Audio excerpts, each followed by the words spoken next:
নমস্কার, আমি অরুণাভ আর আশা করি সবাই খুব ভালো আছেন। আজকের এই নতুন ইউটিউব ভিডিওতে আমরা কিন্তু এখন এই মোমেন্টে সবচেয়ে যেটা আলোচিত বিষয় যে নিফটি আরো কি নিচে যেতে চলেছে? মার্কেট কি কোনোভাবে ক্র্যাশ করতে পারে? নাকি এই সময় থেকে মার্কেট একটা ভালো অপরচুনিটি আসতে পারে? তো চলুন আজকের এই ভিডিওতে আমরা স্টেপ বাই স্টেপ প্রতিটা বিষয় আলোচনা করব এবং এই ভিডিওর শেষে আমরা যদি দেখি সেখানে কিন্তু বেশ কিছু স্টককে নিয়ে আলোচনা করেছি যেখানে এখন এই স্টকগুলোতে একটা পজিটিভ সেন্টিমেন্ট বা একটা পজিটিভ দিক আমরা দেখতে পাচ্ছি।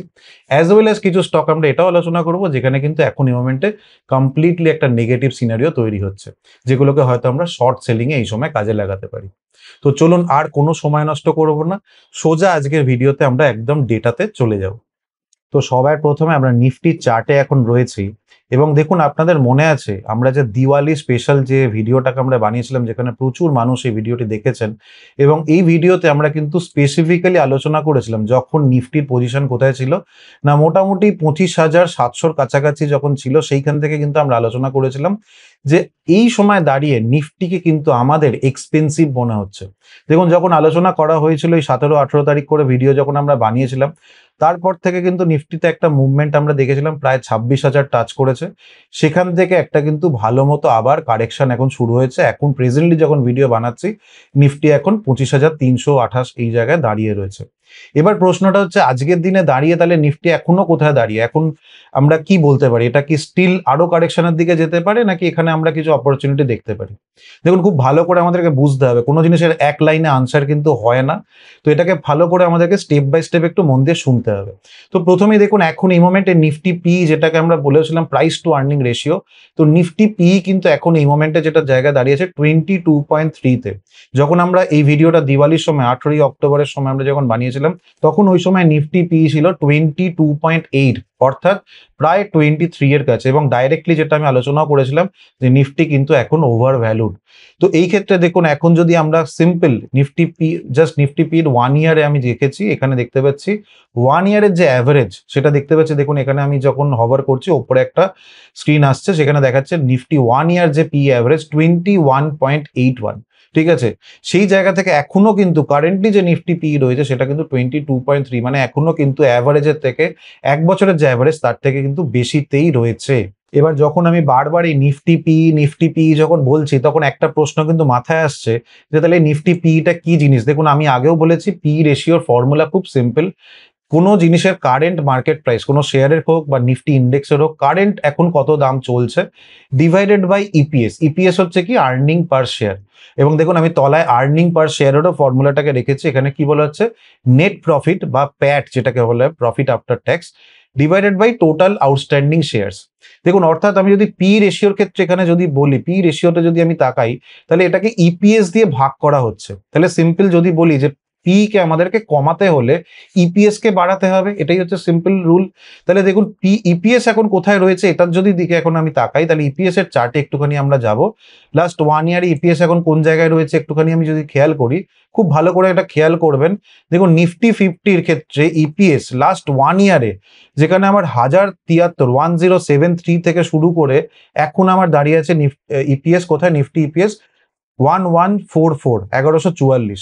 যদি আমি 1 বছরে বলি অ্যারাউন্ড 6.6% এর কাছে সিএজিআর এর গ্রোথ দেখাচ্ছে, যেটা কিন্তু খুব একটা ভালো নয়। আমি যদি এভারেজ এখানে বলি খুব একটা কিন্তু ভালো নয়, এবং যদি লাস্ট আপনি 1 মাসও দেখেন সেটা কিন্তু দেখুন একদমই সেইভাবে কোনো গ্রোথ এক্ষেত্রে আসেনি। মোটামুটি শুরু হয়েছিল 1130 এর কাছাকাছি, এখন 1144 এর কাছে, মানে ওই 1% এর কাছাকাছি একটা গ্রোথ আমরা 1 মাসে দেখতে পাচ্ছি। তাহলে এটা কিন্তু ভালো নয়, আমরা এখান থেকে একটা জিনিস বুঝতে পারছি। এবার নেক্সট কোয়েশ্চেন যেটা আসবে, যেটাকে ভালো নয় আপনি বলছেন কি করে, যে আপনি এটাকে তাহলে কোনটাকে ভালো বলবেন? দেখুন ফার্স্ট যেটা আমাদেরকে দেখতে হয় যে কোনো ক্ষেত্রে সেটা হচ্ছে এখন ওভারঅল যে আমাদের কান্ট্রি তার ইকোনমি, যদি আমরা জিডিপি বলি, জিডিপির গ্রোথই এখন আমরা যদি দেখতে পাচ্ছি সেটাই 7% এর কাছাকাছি আমাদের জিডিপি গ্রোথ আসছে। সেখানে যদি আমার নিফটি পি লাস্ট 1 ইয়ারে দেখাচ্ছে যে নিফটি ইপিএস যদি দেখাচ্ছে লাস্ট 1 ইয়ারে 6% এর গ্রোথ আসছে, তাহলে পরিষ্কার বোঝা যাচ্ছে যে আমাদের লিডিং ফ্রন্ট লাইন যে কোম্পানিজ রয়েছে, টপ 50 কোম্পানিজ, তারা কিন্তু ভালো রেজাল্ট কোথাও পোস্ট করতে ব্যর্থ। সেই জায়গাটা কিন্তু একটা বড় পয়েন্ট। এবার একটুখানি দেখুন আমি এই কোম্পানিগুলো নিফটি 50 কে এখান থেকে সিলেক্ট করছি এবং এখন নিফটি 50-র যে টোটাল অপারেটিং গ্রোথ সেটা কোন জায়গায় দাঁড়িয়ে আছে দেখতে পাচ্ছেন? সেটা লাস্ট এখানে যদি আমরা খেয়াল করি নিফটি ফিফটির এখন অপারেটিং গ্রোথ মোটামুটি 9% এর কাছে, মানে কোথাও গিয়ে কিন্তু এটা এখনো ডাবল ডিজিটেও পৌঁছায়নি। whereas যদি আমি এখানে নিফটি 500 দেখি, খুব ভালো করে খেয়াল করুন, নিফটি 500 সেখানে প্রায় 13.9, প্রায় অলমোস্ট 14% এর গ্রোথ রয়েছে। whereas আমার নিফটি ফিফটি কত বললাম, 9.8, মানে 10%ও কিন্তু এখনো ছোঁয়নি। আবার যদি আপনি এখানে মিড ক্যাপে দেখেন, মিড ক্যাপ দেখুন, মিড ক্যাপও প্রায় 13.4% এর কাছাকাছি কিন্তু লাস্ট 1 ইয়ারের অপারেটিং প্রফিট গ্রোথ সেখানে মেনটেন হচ্ছে।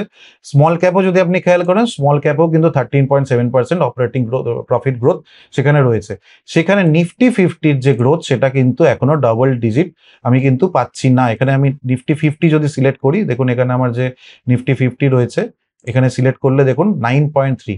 তাহলে এটা কোথাও গিয়ে একটা বড় কনসার্ন যে আজকে টপ লাইন কোম্পানিগুলো তারা কিন্তু ভালো জায়গায় রেজাল্টটা পোস্ট করতে ব্যর্থ হচ্ছে। তাহলে এবার নেক্সট কোয়েশ্চেন যেটা আসবে সেটা হচ্ছে যে তাহলে আপনি এতক্ষণ ধরে নিফটি পি নিয়ে যখন বলছেন, তাহলে আপনার কাছে এখানে ফেয়ার ভ্যালু কোথায় আসতে পারে? এখানে নিফটির যদি ভ্যালুয়েশন আমরা কোথায় বলতে পারি যে একটা মোটামুটি একটা ফেয়ার ভ্যালুয়েশনের কাছাকাছি আসতে পারে? দেখুন আমি যদি সিম্পল নিফটির পির যে আমাদের অ্যাভারেজ রয়েছে, সিম্পল একটা ক্যালকুলেশন করি, সবাই আশা করি বুঝতে পারবেন। নিফটি পির অ্যাভারেজ এখানে আমরা দেখতে পাচ্ছি কত, দেখুন আমার স্ক্রিনে দেখতে পাচ্ছেন 21.81। দেখুন 1 ইয়ার অ্যাভারেজ পি, যেটা আমি আগেও বললাম 21.81। তাহলে এই জায়গায় যদি এখন নিফটিকে আসতে হয়, তাহলে আমি সিম্পল যেটা এক্সেলে আপনাদেরকে দেখাচ্ছিলাম, কি বললাম যে আমি যদি এখানে কারেন্ট মার্কেট প্রাইস আমাকে ডিভাইডেড করতে হচ্ছে ইপিএস কে দিয়ে, সেখানে আমি পিই পাচ্ছি। তাহলে এখন যদি আমি কারেন্ট মার্কেট মানে নিফটির প্রাইস বার করতে হয়, তাহলে সেক্ষেত্রে আমি কি করব? সিম্পল আমাকে কি করতে হবে? পিই ইনটু ইপিএস, রাইট? এটাই ফর্মুলা। তাহলে দেখুন আমি এখানে কি করছি, পি কে আমি গুণ করছি। পি এখন আমি কত চাইছি? 21.81। এটা আমি চাইছি পি যাতে এই ভ্যালুয়েশনটা ফেয়ার ভ্যালু, যেখানে আমি বলছি যে এটা আমার ফেয়ার ভ্যালুয়েশনের কাছাকাছি, অ্যাভারেজ ভ্যালু লাস্ট 1 বছরের ভ্যালুয়েশনের কাছাকাছি। আর আমার ইপিএস কোথায় দাঁড়িয়ে আছে এখন? ইপিএস আমি কি দেখলাম, মোটামুটি আমার ইপিএস এখন দাঁড়িয়ে আছে দেখুন 1144 এর কাছাকাছি। আমি এটা রাফ নিচ্ছি এখানে 1144। তাহলে আমি ইপিএস কে জাস্ট এখানে 1144 দিয়ে মাল্টিপ্লাই করি যদি, তাহলে এই মোমেন্টে দাঁড়িয়ে আমি পাচ্ছি 24950, মানে 24,950, মানে ওই 25,000 থেকে একটু নিচে যদি আমরা বলি, সেখানে কিন্তু এখন যদি আমরা তাকাই নিফটির যে ভ্যালুয়েশন, সেটা কিন্তু লাস্ট 1 বছরের যে ভ্যালুয়েশন ওয়াইজ সেটা কিন্তু একটা ফেয়ার ভ্যালুয়েশনের কাছে পৌঁছাবে, মানে অ্যাভারেজ যে পি রয়েছে তার কাছাকাছি পৌঁছাবে। তাহলে এই লেভেলটা আমরা যদি দেখি তাহলে কিন্তু সেটা একটা খুব ইম্পর্টেন্ট লেভেল হতে চলেছে। এবার এখানে একটা জিনিস বলা কিন্তু খুব প্রয়োজন, নিফটি ফিফটির সমস্ত যে কোম্পানি রয়েছে, টপ 50 যে কোম্পানি রয়েছে, তাদের সবাই রেজাল্ট কিন্তু এখনো অব্দি আসেনি। কিউ2 যে রেজাল্ট সেটা কিন্তু এখনো অব্দি পাবলিশ হয়নি। অনেক কোম্পানির এসেছে, এখনো কিন্তু বেশ কিছু কোম্পানির বাকি রয়েছে। যদি আমরা তার মধ্যে বলি, এশিয়ান পেইন্টস আছে, হিন্দালকো আছে, এবং ইম্পর্টেন্টলি বাজাজের যে দুটো কোম্পানি, বাজাজ ফাইন্যান্স এবং বাজাজ ফিনসার্ভ, দুটোরই কিন্তু এখন রেজাল্ট আসা বাকি আছে। একটা 10 তারিখ এবং একটি 11 তারিখে আসার কথা রয়েছে। এবং এরা যদি ভালো রেজাল্ট করতে পারে, ভালো যদি গ্রোথ দেখাতে পারে, তাহলে কিন্তু এটার ফলে নিফটি ফিফটিতেও তার প্রভাব পড়বে। আর যদি দেখা যায় এরা খুব অ্যাভারেজ বা মিউটেড রেজাল্ট করেছে, তাহলে সেই ক্ষেত্রে কিন্তু নিফটি ফিফটির ওপরে সেই প্রভাবটা কিন্তু নেগেটিভলি বা খুব অ্যাভারেজ প্রভাব পড়বে। তাহলে এতক্ষণে আমরা নিফটিকে নিয়ে আলোচনা করলাম। আশা করি আমি বোঝাতে পারলাম যে এই সময় দাঁড়িয়ে নিফটি ফিফটির যে মুভমেন্ট সেটাকে আমরা কিভাবে দেখব। এবার আর সময় নষ্ট করব না, সোজা আলোচনা করব কিছু কোম্পানির স্টক নিয়ে। তো স্টকের নাম বলার আগেই প্রথমেই যেটা বলবো যে এটা কিন্তু একটা এডুকেশনাল আলোচনা, তো কোনোভাবেই স্টকের নাম শুনে ডাইরেক্টলি কিন্তু কেউ বাই বা সেল কোনোভাবেই করবেন না। তো সবার প্রথমে আমরা যে দুটো স্টককে বলবো সেটা কিন্তু এই মোমেন্টে একটা পজিটিভ জোনে রয়েছে, আর তারপরে আমরা তিনটে স্টকে আলোচনা করব, সেই স্টকগুলো কিন্তু এখন আমরা দেখতে পাচ্ছি একটা নেগেটিভ জোনে রয়েছে। তো আমরা এক এক করে কুইকলি যাব। তো প্রথম যে স্টকটা যেটাতে আমরা যাব সেটা কি, সেটা হচ্ছে বাজাজ ফাইন্যান্স লিমিটেড। দেখুন বাজাজ ফাইন্যান্সকে কিন্তু আমরা লাস্ট যে আমাদের দিওয়ালি স্পেশাল ভিডিও বানিয়েছিলাম সেখানেও কিন্তু এটাকে নিয়ে আমরা আলোচনা করেছি। এবং এই স্টকটা এখন কিন্তু যদি আমরা কুইকলি বলি, একটা দেখুন আমি ডিটেল ফান্ডামেন্টালে যাচ্ছি না, তাহলে ভিডিও সাইজ অনেক বড় হবে, কিন্তু আমরা যদি দেখি এর অলরেডি যেমন আমি বললাম এর রেজাল্ট কিন্তু আসতে চলেছে, এবং এর বিজনেস আপডেট যেটা এসছে সেখান থেকে দেখা যাচ্ছে একটা ভালো পরিমাণ গ্রোথ, এইউএমএ বলুন, সেলস গ্রোথ বলুন, সেটা কিন্তু মেনটেন করছে, যেটা কিন্তু এক্সপেক্টেড রয়েছে। তো সেই রেসপেক্টে বাজাজ ফাইন্যান্সের আজকে যে ওভারঅল ফান্ডামেন্টাল যদি বলি, এবং অ্যাজ ওয়েল অ্যাজ টেকনিক্যাল চার্টেও যদি খেয়াল করেন, দেখুন একটা টেকনিক্যাল চার্টে সুন্দরভাবে এখানে যে সাপোর্ট নিয়েছে 1030-এর লেভেলে, সেখান থেকে এখন আজকের দিনেও কিন্তু একটা ভালো ক্যান্ডেল বানিয়েছে। তো সেই জায়গা থেকে আজকে আমরা বলতে পারি বাজাজ ফাইন্যান্স কিন্তু একটা ওভারঅল পজিটিভ জোনের মধ্যে এখন রয়েছে। নেক্সট যে কোম্পানিটাকে আমরা আজকে আলোচনা করব তার নাম হচ্ছে র্যাডিকো খৈতান লিমিটেড। দেখুন র্যাডিকো এখন যদি প্রেজেন্টলি বলেন তাহলে এই মোমেন্টে দাঁড়িয়ে কিন্তু একটা খুব ভালো গ্রোথ সেখানে মেনটেন করতে পারছে।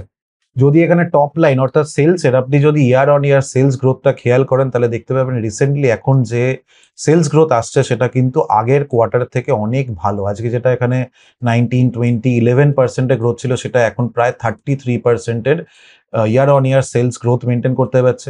এখানে যদি আমরা নেট প্রফিটও দেখি, প্রফিট মার্জিন প্যাট যেটা সেটাও কিন্তু এখানে দারুণভাবে ইনক্রিজ করেছে। ইপিএস আজকে সেই জায়গা থেকে বাড়ছে। অপারেটিং প্রফিট মার্জিন যেটা দেখুন, অপারেটিং প্রফিট মার্জিন আজকে 16%, যেটা আগে কিন্তু আমার 14-15%-এর কাছাকাছি ছিল, আর তার আগে আরো কম ছিল 11-12%, সেটা এখন 16%-এর কাছে গিয়ে দাঁড়াচ্ছে। তো এটার পেছনে যদি আমরা বলি, এটার পেছনে যদি আপনারা জানেন যে র্যাডিকো খৈতান মেনলি আজকে যে অ্যালকোহল বা স্পিরিট ম্যানুফ্যাকচারিং এ রয়েছে, তো এদের মধ্যে যে প্রিমিয়াম ব্র্যান্ড আজকে যারা সিঙ্গেল মল্ট বা হুইস্কি, এই ব্র্যান্ডে কিন্তু রামপুর যে ব্র্যান্ডটাকে এরা লঞ্চ করেছে সেটা কিন্তু একটা প্রিমিয়াম ব্র্যান্ড হিসেবে লঞ্চ করেছে।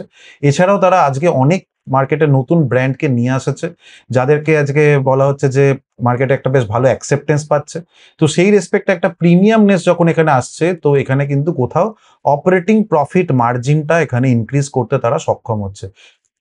এবং যদি আমরা এর টেকনিক্যাল চার্টেও যাই তাহলেও দেখতে পাচ্ছেন কত সুন্দর এখানে সাপোর্ট জোন থেকে একটা সাপোর্ট নিয়েছে, মোটামুটি 3100-র কাছাকাছি সাপোর্ট নিয়ে এখন প্রেজেন্টলি একটা ভালো স্ট্রেংথ কিন্তু সে দেখানোর চেষ্টা করছে, এবং সেখানে অলওয়েজ ফান্ডামেন্টাল যে রেটা সেটাকেও কিন্তু সুন্দরভাবে সেটা ব্যাক করছে। তো এই জন্য এই র্যাডিকো খৈতানকেও এখন আমরা অবশ্যই নজরে রাখবো। এবার এই দুটো পজিটিভ জোনের স্টকের পর আমরা তিনটে স্টক নিয়ে আলোচনা করব বলেছি। সেই তিনটে স্টক কিন্তু এখন এই মোমেন্টে দাঁড়িয়ে একটা নেগেটিভ জোন জায়গা কিন্তু তৈরি করছে। তো প্রথমেই যেটা কোম্পানিটার নাম হচ্ছে কি ডিমার্ট বা অ্যাভিনিউ সুপার মার্টস। তো সবার আগে দেখুন কুইকলি আমরা যদি বলি যে কেন এটাকে আমরা বলছি নেগেটিভ এই মোমেন্টে দাঁড়িয়ে, যেমন সেলস গ্রোথ ভালো করে খেয়াল করুন, আগে যেখানে প্রায় 36-25% এই রেটে সেলস গ্রোথ হচ্ছিল, সেটা কিন্তু আস্তে আস্তে আস্তে করে সেটা কিন্তু আর সেলস গ্রোথটা সে মেনটেন করতে পারছে না। কোথাও গিয়ে কিন্তু এখন ওই 15%-এর রেটে সেলস গ্রোথ তার আসছে। অপারেটিং প্রফিট মার্জিনও কিন্তু একটা জায়গায় স্ট্যাগন্যান্ট হয়ে গেছে, সেখানেও বিশাল কিছু আজকে গ্রোথ নেই। এবং নেট যদি আমি প্রফিটও বলি বা প্যাট বলি, সেটাও দেখুন কোনো রকম বিশাল গ্রোথ আসছে না, একটা জায়গায় স্ট্যাগন্যান্ট হয়ে গেছে। আজকে সিম্পল আপনাদেরকে দেখাচ্ছি, একটা জিনিস ভালো করে খেয়াল করুন, এই কোম্পানির স্টক পি দেখতে পাচ্ছেন 95.5 এ দাঁড়িয়ে আছে। এবার আপনাকে যখন বললাম র্যাডিকো খৈতান, যেটা আমরা পজিটিভ জোনে রেখেছি, দেখুন তার স্টক পি দেখুন সেটাও 95.5। তাহলে অলমোস্ট এখান থেকে দেখুন দুটোই সিমিলার জায়গায় কিন্তু পি রেশিও দাঁড়িয়ে আছে। এবার মজার ব্যাপার দেখুন যে তাহলে র্যাডিকো খৈতান আজকে যদি এই স্টকটাকে আমরা বলি, তাহলে সেই রেসপেক্টের এর কম্পাউন্ডেড প্রফিট গ্রোথ যেটা আছে ট্রেলিং 12 মান্থ, সেটা কত পার্সেন্ট? 61%-এ গ্রো করছে কিন্তু, যেটা কিন্তু খুব ইম্পর্টেন্ট। যেখানে অ্যাভিনিউ সুপারমার্ট বা ডি মার্ট কত পার্সেন্টে গ্রো করছে, সেখানে যদি খেয়াল করি দেখুন অ্যাভিনিউ সুপারমার্ট আজকে আমার গ্রো করছে অনলি টিটিএম এ 2%, কম্পাউন্ডেড প্রফিট গ্রোথ দেখতে পাচ্ছেন 2%। তার মানে এখানে একটা হিউজ ফারাক কিন্তু তৈরি হয়েছে, 61%, এখানে আমি দেখতে পাচ্ছি 2%। সেই জায়গা থেকে নিফটি পি কিন্তু একটা ডি রেটেড এখন কিন্তু হচ্ছে, এই জায়গায় কিন্তু নিফটি পি এই জায়গায় ধরে রাখা খুব মুশকিল। আর যদি কুইকলি আর টেকনিক্যাল চার্টও দেখি, দেখুন এখান থেকে টেকনিক্যালিও এর স্বভাবতই, কারণ ফান্ডামেন্টাল ডেটা যেটা বলছে সেই অনুযায়ী টেকনিক্যাল চার্টও এখানে অ্যাক্ট করতে পারছে। এখানে দেখতে পাচ্ছি এটা প্রাইস কিন্তু আলটিমেটলি নিচের দিকে যাচ্ছে, এবং এটার ফলে দেখতে পাচ্ছি পরিষ্কারভাবে যে ট্রেন্ড লাইন সেটাও ব্রেক করে আরো নিচের দিকে এটা যাওয়ার পসিবিলিটি তৈরি করছে। তো দেখুন আজকে এই নেগেটিভ স্টকগুলোকে নিয়ে কেন আলোচনা করছি, কারণ অবশ্যই এখান থেকেও কিন্তু আমরা শর্ট সেলিং এর মাধ্যমে একটা প্রফিট করার জায়গা আমাদের কিন্তু রয়েছে, আমরা জানি ট্রেডিং এর মাধ্যমে এটাও কিন্তু পসিবল। তো নেক্সট স্টকের নাম বলার আগে জানিয়ে রাখি, যদি আপনারা শর্ট টার্ম হোক বা লং টার্ম এরকম শর্ট সেলিং হোক বা লং পজিশন ট্রেডিং হোক, যদি এই বিষয়গুলো সম্পূর্ণ স্টক মার্কেটকে বাংলা ভাষায় শিখতে চান, তাহলে অবশ্যই ইনভেস্টমেন্টের সাথে কিন্তু যোগাযোগ করতে পারেন। তাহলে চলুন আমাদের নেক্সট যে স্টক সেটাকে এবার একটুখানি আলোচনা করব। সেটার নাম কি আছে? Dixon technologies. দেখুন ডিক্সন টেকনোলজিস এই মোমেন্টে কেন এটাকে নিয়ে আলোচনা করছি নেগেটিভ জায়গায় দাঁড়িয়ে, সেটাও কিন্তু ভালো করে বুঝতে হবে, কারণ এই ডিক্সন টেকনোলজিস কিন্তু মারাত্মক মুভমেন্ট হয়েছে, মারাত্মক ভালো র্যালি করেছে। সেই জায়গায় যদি আমরা একটু সেলস গ্রোথের দিকে তাকাই, খুব ভালো করে খেয়াল করুন, দেখুন আজকে কোম্পানি কোথাও গিয়ে 100%, 101%, 133, 116%, কোথাও কনস্ট্যান্টলি প্রায় 100% year on year sales growth দিচ্ছিল কনস্ট্যান্টলি। সেখান থেকে এখন এবারে দেখা গেছে 28% সেটা ঠেকেছে, যেটা রিয়েল কনসার্নিং জায়গা ইনভেস্টরদের জন্য। তারপরে যদি আরেকটা জায়গাও দেখেন, এখানে আদার ইনকাম কিন্তু এখানে 497 crore এরা বুক করেছে আদার ইনকামে, যেটাও কিন্তু একটা কনসার্নের জায়গা এই ডিক্সন টেকনোলজির জন্য। যে কারণে আজকে ওভারঅল যদি আপনি রেজাল্ট দেখেন তাহলে 746 crore নেট প্রফিট, যেটা দেখতে গেলে কিন্তু দারুণ লাগছে। দেখুন ইপিএস একটা দারুণভাবে গ্রোথ। তাই জন্য এখান থেকে কিন্তু আমরা কোনোভাবেই ডিসাইড করতে পারি না যে আলটিমেটলি কোম্পানিটার যে নেট প্রফিট, যখন আলটিমেটলি নেট প্রফিট 746 crore যদি দেখে আমরা ডিসাইড করে নিই, তাহলে কিন্তু একদমই ঠিক ডিসিশন হবে না। কারণ এখানে কি লুকিয়ে আছে, এখানে লুকিয়ে আছে দেখুন আদার ইনকাম 497 crore এবং সেলস গ্রোথ আলটিমেটলি নিচের দিকে। তাহলে সেই জন্যই কিন্তু ডিটেলে অ্যানালিসিস জানাটা ভীষণ প্রয়োজন। না শিখে স্টক মার্কেটে আসা কিন্তু একদমই যাবে না। যদি আমরা কুইকলি কোম্পানির একটু টেকনিক্যাল চার্টটাও দেখে নিই, দেখুন ডিক্সন টেকনোলজিস, আমি একটা চার্টটাও যদি ওপেন করি, সিম্পল দেখুন এখানে এত ভালো প্রফিট করার পরও আলটিমেটলি কোম্পানির শেয়ারের প্রাইস দেখুন নিচের দিকে যাচ্ছে। কত সুন্দরভাবে এই শেয়ার কিন্তু যখন র্যালি করেছে এরকমভাবে, এটা কিন্তু ভীষণ ফ্লাকচুয়েটিং, ভীষণ ভোলাটাইল একটা শেয়ার। সেই জায়গা থেকে যখন আজকে ভালো মুভমেন্ট হওয়ার পর এখন কিন্তু আলটিমেটলি আবার নিচের দিকে যাচ্ছে। তো কোথাও গিয়ে এটাও খুব পরিষ্কার যে এই মার্কেটে এই জায়গা থেকে কিন্তু আলটিমেটলি একটা ট্রেন্ড কোথাও ব্রেক করছে এবং সেটা আরো নিচের দিকে যাওয়ার একটা পসিবিলিটি তৈরি হচ্ছে। তো এখানেও আমরা কিন্তু শর্ট সেলিং এর জায়গাটা দেখতে পারি। নেক্সট যে স্টকটাকে নিয়ে আজকে আলোচনা করব সেটা কি, সেটা হচ্ছে হিন্দুস্তান ইউনিলিভার। এটাকে আমরা নেগেটিভ জোনে কেন রাখছি, দেখুন সেম ভাবে এটাকেও যদি আপনি খেয়াল করেন, সেলস গ্রোথ ভালো করে খেয়াল করুন।